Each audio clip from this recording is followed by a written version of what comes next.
Enquanto você assiste esses vídeos e aprende com eles, em algum momento um conhecido seu vai dizer: "Ah, você é um calvinista". Há um sentido em que isso é impreciso e há outro em que teríamos que reconhecer que é bastante preciso.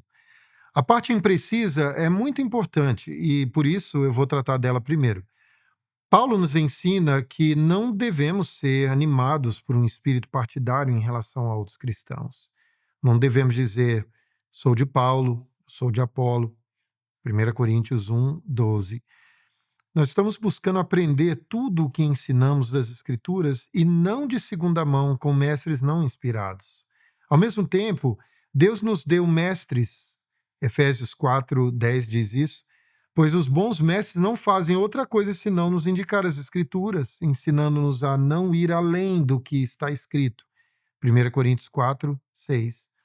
E também devemos nos lembrar de que, quando Paulo rejeita esse tipo de partidarismo elevado, ele não deixa de fora os hiperpartidários que afirmam ser de Cristo. 1 Coríntios 1:12. O outro sentido em que o termo é preciso seria como um apelido ou como uma abreviação.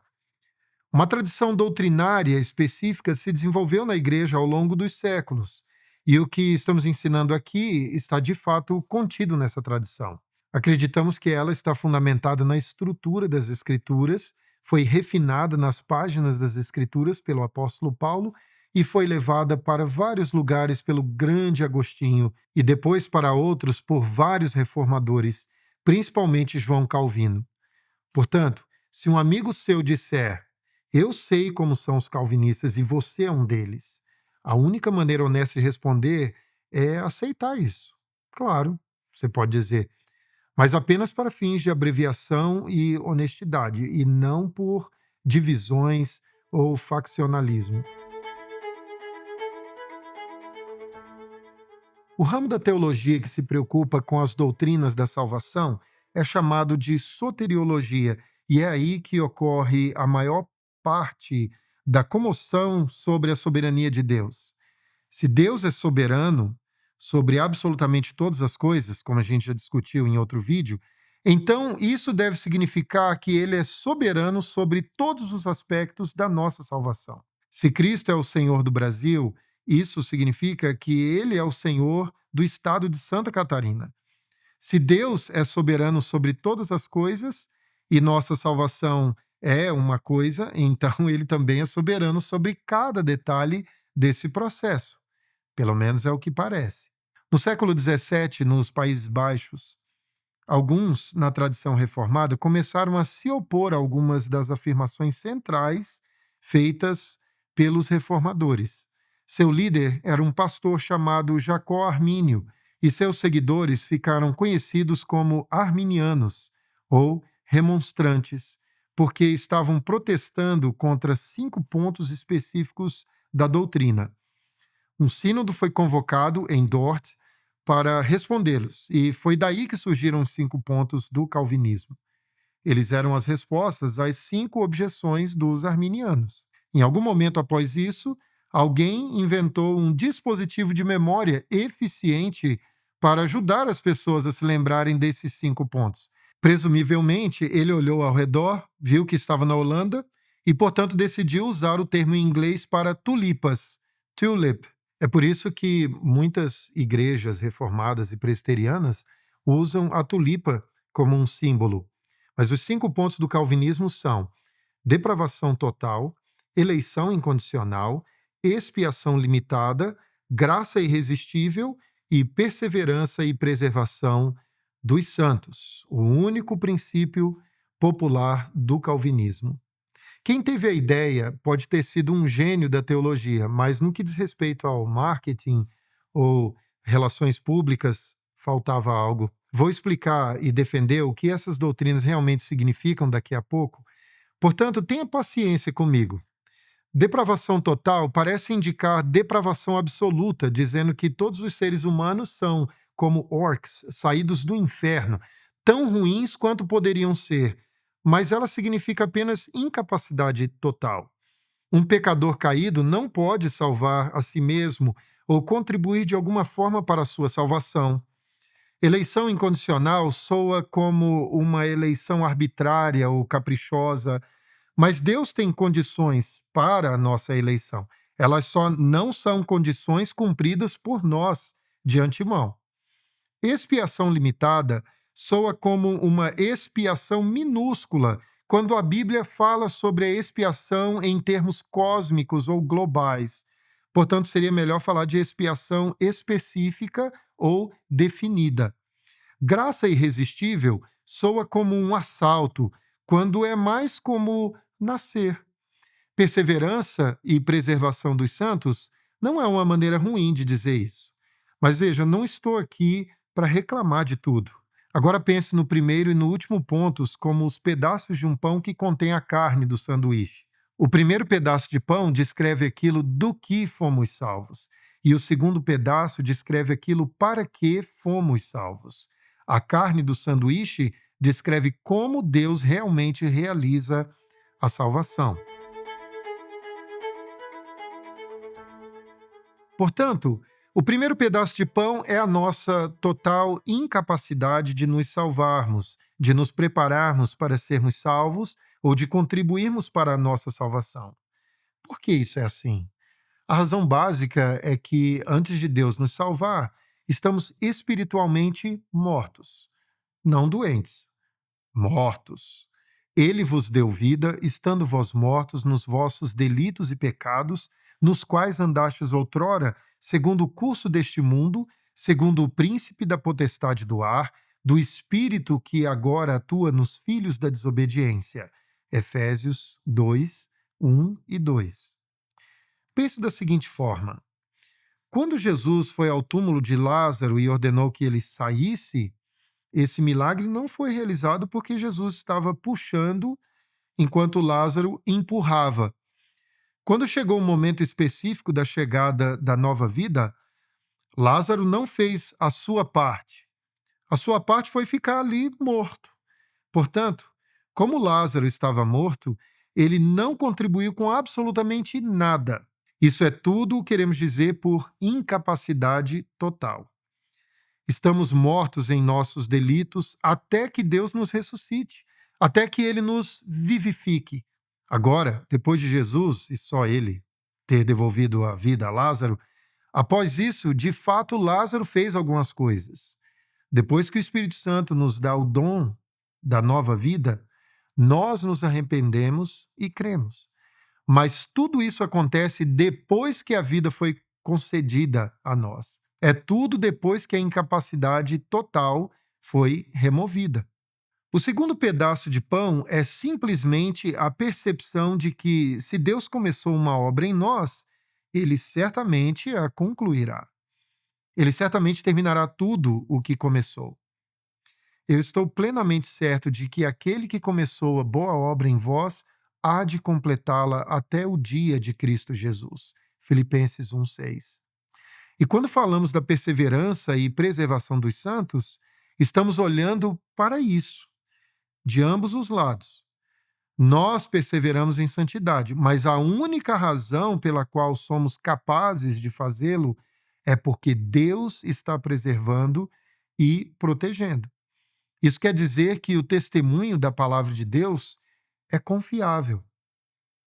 A Bíblia diz: desenvolvei a vossa salvação com temor e tremor, porque Deus é quem efetua em vós tanto o querer como o realizar segundo a sua boa vontade. Filipenses 2, versículos 12 e 13. Nós externamos o que Deus fez em nós. Porque Ele preserva, nós perseveramos. A Bíblia também diz: porquanto aos que de antemão conheceu, também os predestinou para serem conformes à imagem de seu Filho, a fim de que ele seja o primogênito entre muitos irmãos. Romanos 8, 29. E isso nos leva a considerar a carne do sanduíche.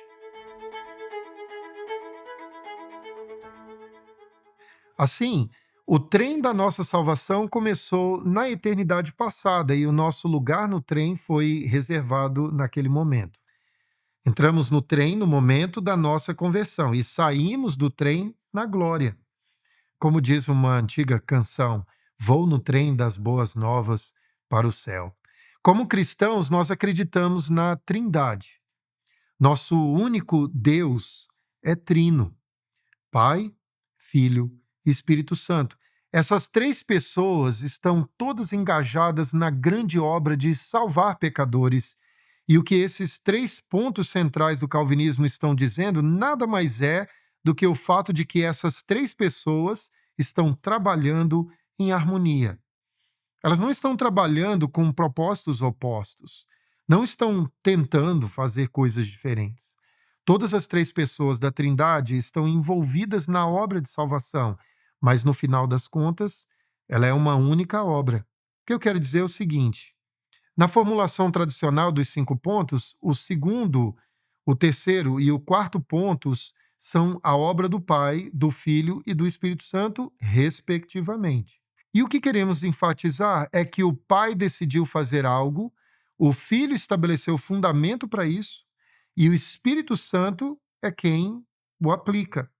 E como todos estão fazendo a mesma coisa, a salvação de alguém, por exemplo, João, digamos, não queremos imaginá-los tentando trabalhar um contra o outro como se o Pai não tivesse elegido João, mas Jesus tentasse salvá-lo mesmo assim. Por exemplo, dizer que Jesus morreu por todos, mas que o Pai elegeu todos aqueles que seriam salvos, coloca o Pai e o Filho na posição de tentar realizar duas coisas diferentes. O filho está morrendo em uma tentativa de salvar alguém que o pai não elegeu para ser salvo, o que não faz sentido. Portanto, o pai determinou antes da fundação do mundo o número total dos eleitos. Ele conhece todos por seus nomes. O seu número não pode ser aumentado ou diminuído. E então, na plenitude dos tempos, o filho veio à terra para dar a sua vida a fim de garantir a salvação dos eleitos. E quando chega o momento certo na vida de cada um dos eleitos, o Espírito Santo o regenera.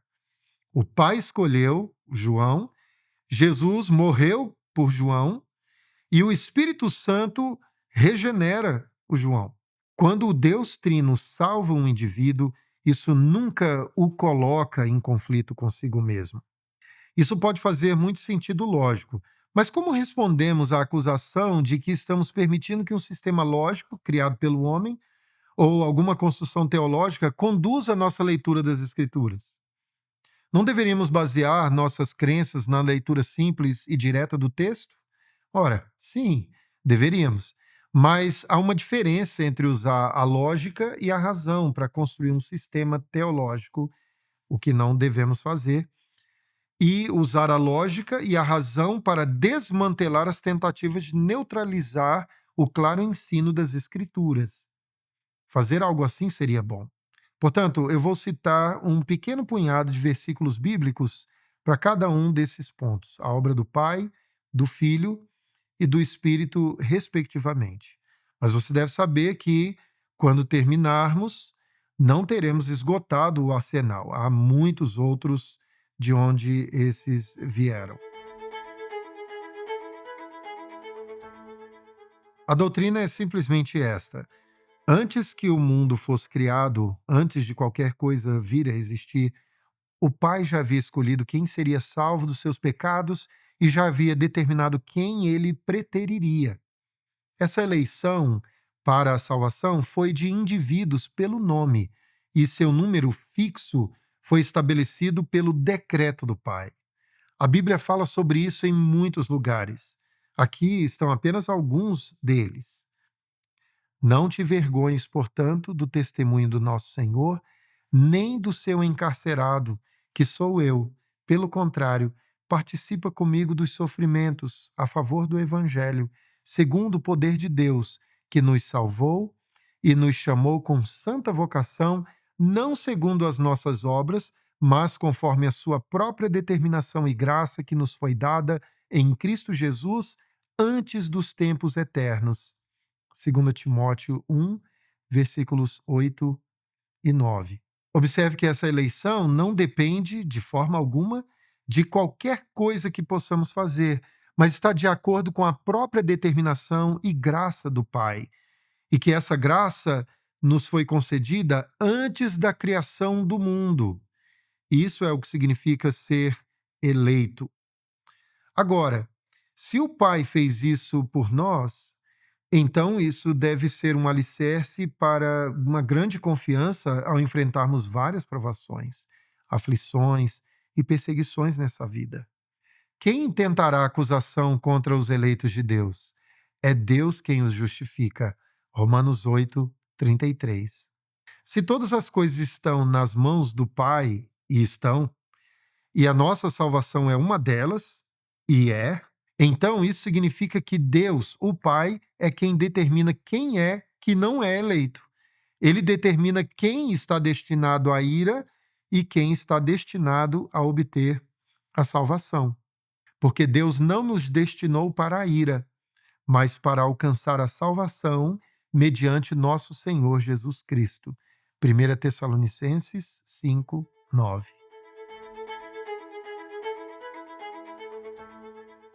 A doutrina é simplesmente esta: aqueles que o Pai escolheu antes da criação do mundo são o mesmo grupo de pessoas pelos quais Cristo morreu.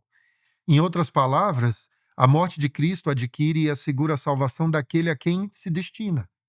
Em outras palavras, a morte de Cristo não nos dá a mera opção de crer. A morte de Cristo estabelece o fato de que certamente chegaremos à fé. Nesse sentido, Cristo morreu pelas ovelhas e não pelos bodes.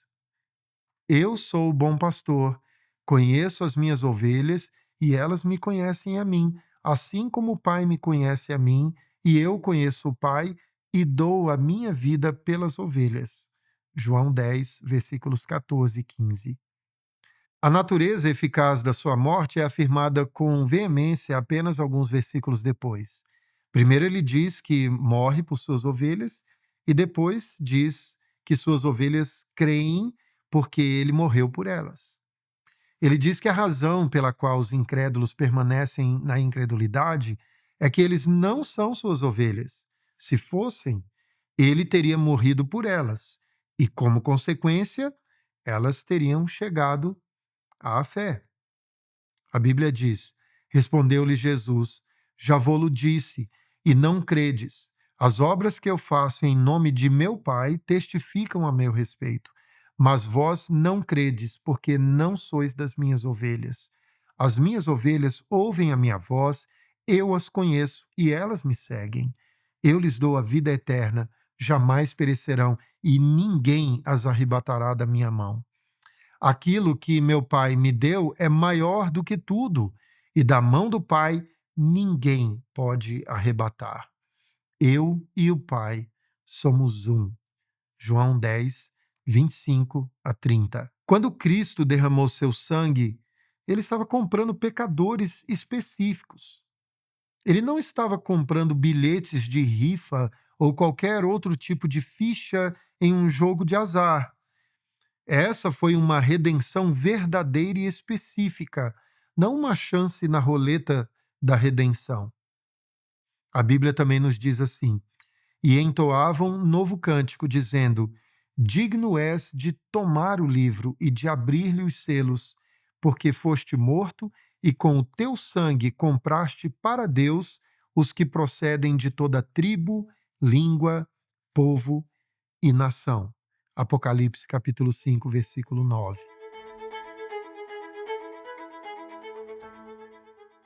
A doutrina é simplesmente esta: aqueles a quem o Pai escolheu antes de todos os mundos e aqueles pelos quais Cristo se sacrificou há 2000 anos são as mesmas pessoas, cabeça por cabeça, sobre as quais o Espírito vem na regeneração. A obra do Pai é pré-criação. A obra do Filho está no meio da história. E a obra do Espírito é no momento da verdadeira conversão de qualquer pecador. A Bíblia diz: os gentios, ouvindo isso, regozijavam-se e glorificavam a palavra do Senhor, e creram todos os que haviam sido destinados para a vida eterna. Atos 13, 48. Essa fé foi obra do Espírito, mas só aconteceu entre aqueles que foram destinados para a vida eterna. E mesmo no momento da conversão, as Escrituras têm o cuidado de excluir qualquer contribuição da nossa parte. A Bíblia também diz: não por obras de justiça praticadas por nós, mas segundo sua misericórdia, ele nos salvou mediante o lavar regenerador e renovador do Espírito Santo. Tito 3:5. Nascer de novo é como nascer pela primeira vez, não é algo para o qual nos voluntariamos. Não podemos engarrafar o Espírito de Deus e fazê-lo soprar onde desejamos. A Bíblia diz: respondeu Jesus, em verdade te digo, quem não nascer da água e do Espírito não pode entrar no reino de Deus. O que é nascido da carne é carne, e o que é nascido do Espírito é espírito. João 3, versículos 5 e 6.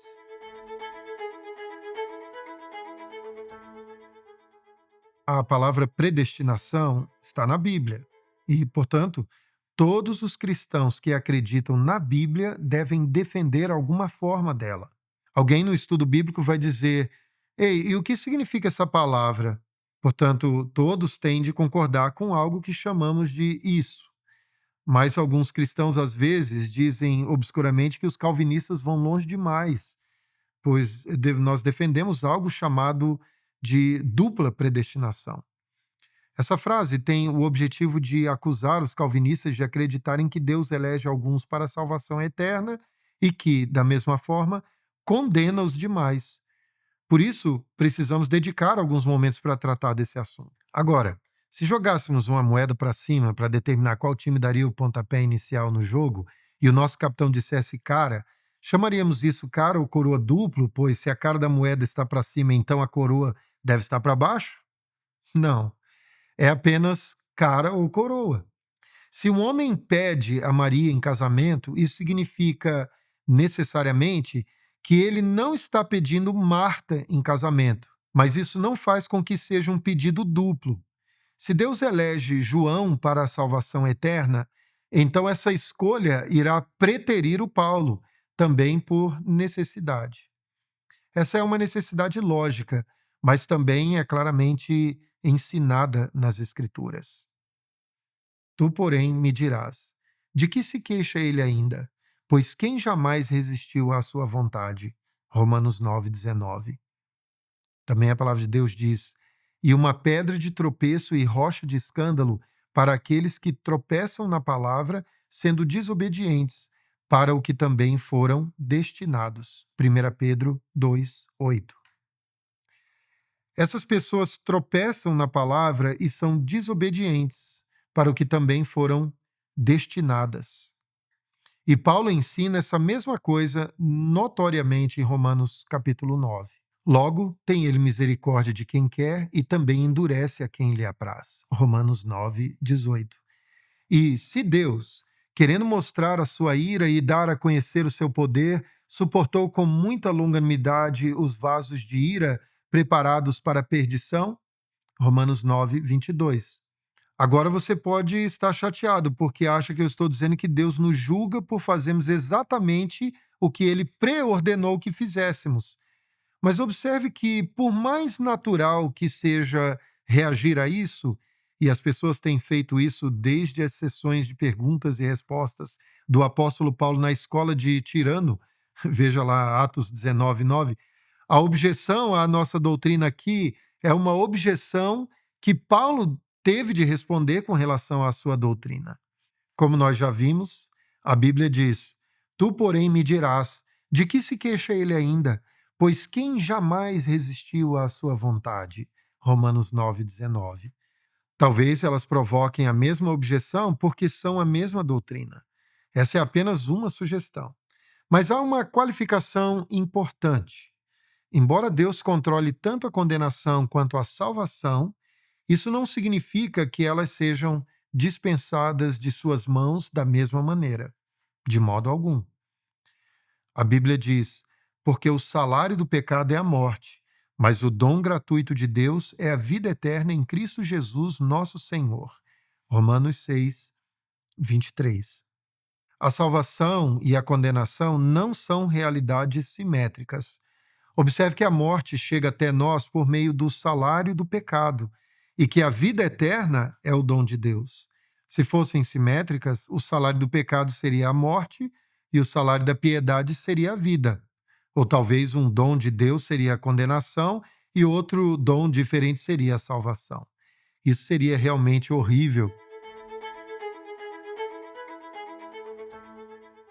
Esse conjunto de doutrinas é frequentemente chamado, adequadamente, de doutrinas da graça.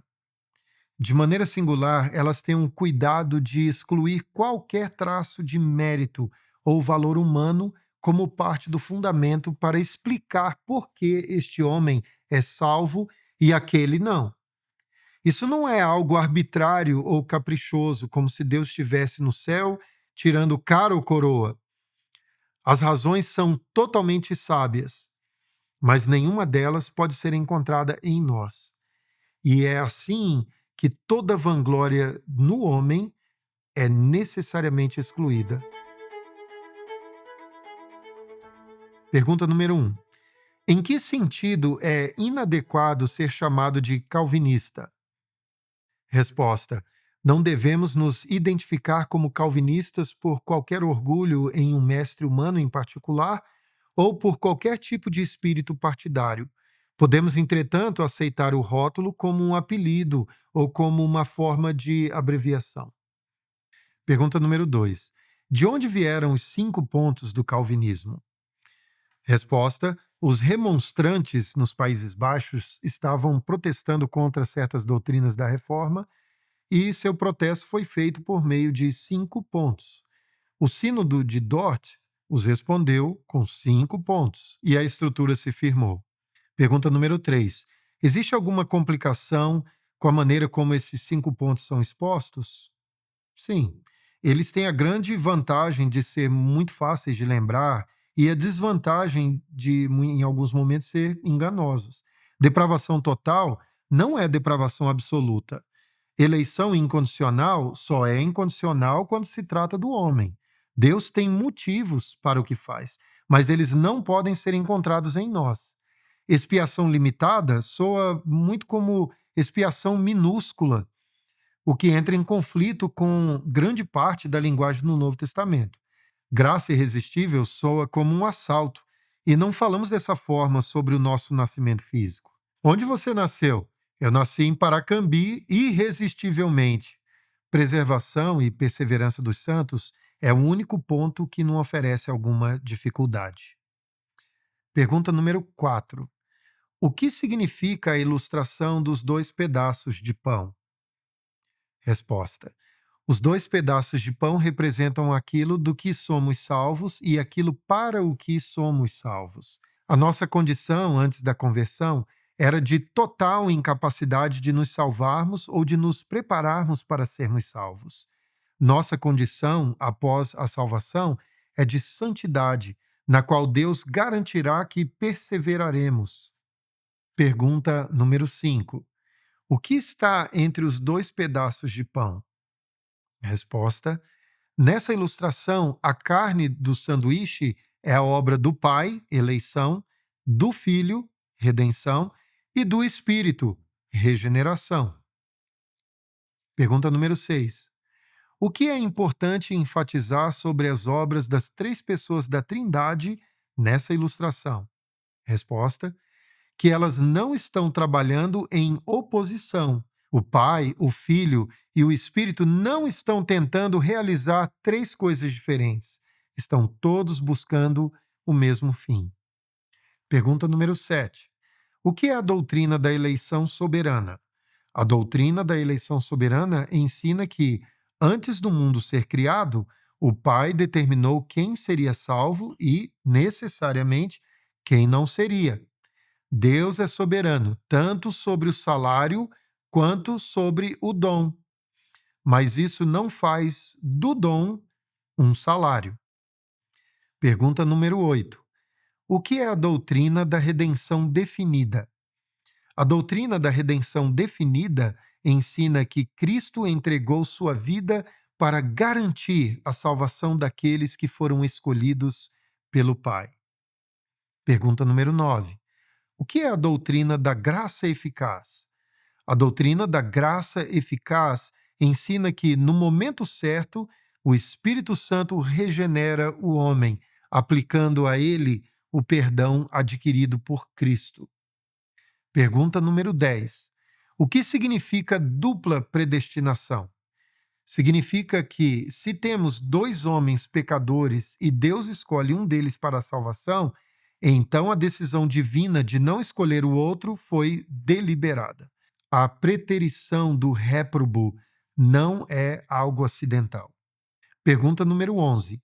O que significa dizer que a salvação e a condenação não são realidades simétricas? Resposta: quando um homem está perdido, ele não recebe nada além de um salário, calculado justamente até o último centavo. Quando um homem é salvo, ele está recebendo um presente, e é um presente cabal. O fato de Deus estar por trás de ambos é um ponto de confusão para alguns. Mas Deus pode ser um pagador para um homem e um doador para outro, sem que isso transforme um presente em um salário. Pergunta número 12. Como se chamam essas doutrinas? Elas são corretamente chamadas de doutrinas da graça. Quando são compreendidas e adotadas, elas excluem todas as noções de mérito humano.